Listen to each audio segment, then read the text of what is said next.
Oh, China. Always an interesting topic of conversation.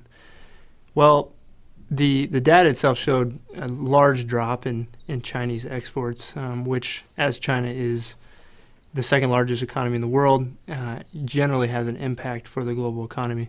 Looking into it a little bit more, there's a lot more in the data than first appears.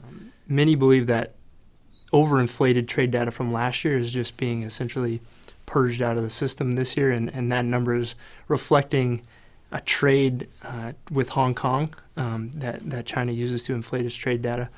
That's merely possibly speculation, but the hard data from the rest of the world is showing improvements, especially in the Eurozone, which is one of the largest trade partners with China.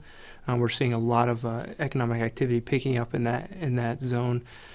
So we really don't feel that the impact on the global economy is that great. And as we look towards more information coming out this week from China, their PMI numbers, for example, we'll be able to kind of glean more from this information.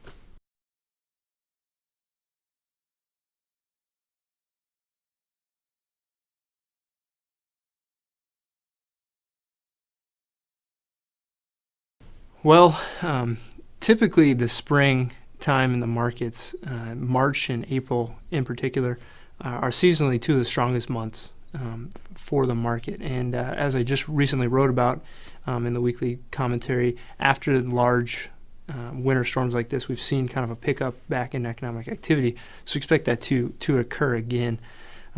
That being said, the old adage of sell in May and go away is a powerful force, as that has actually occurred the last 4 out of the last 5 years.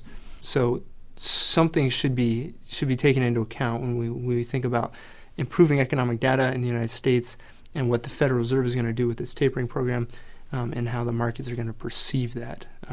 So our cautiously optimistic stance that we've had for some time generally continues.